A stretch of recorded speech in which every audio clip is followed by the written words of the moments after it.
Hey everyone! In this video, I'm going to show you how I managed to get unlimited coins in DramaWave.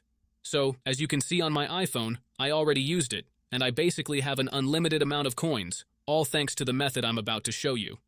Seriously, this method is really easy to use because all you need to do is watch this video and follow every single step. Trust me, once this video ends, you're going to be stacking coins easily. Before you can use this method, there are some settings you need to change.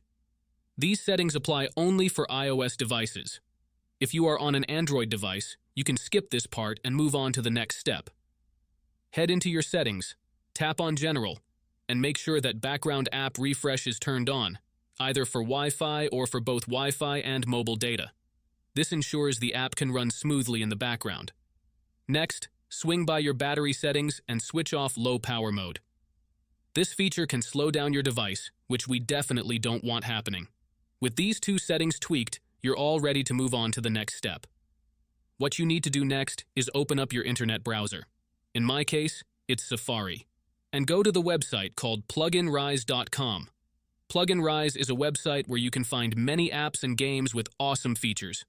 Once you are on the website, search for DramaWave and click on it. To get started, simply click the download button and give it a moment to install. Depending on your internet connection, it might take a little bit. But once it's finished, you'll automatically be redirected to a page that says Installation Completed. At that point, the app will pop up on your home screen and you're good to go. Now, if it's your first time using the site, there are a couple of extra steps to complete, but don't worry, it's super simple. You'll be directed to a website with a video tutorial that walks you through everything step by step. All you need to do is install a couple of apps from the App Store or Play Store, depending on your device. These apps are completely safe and secure, so there's nothing to stress about. Just follow the instructions and you'll have no trouble at all. So, that's it guys. If you enjoyed this video, make sure to leave a comment, like, and subscribe. Thanks for watching and see you next time.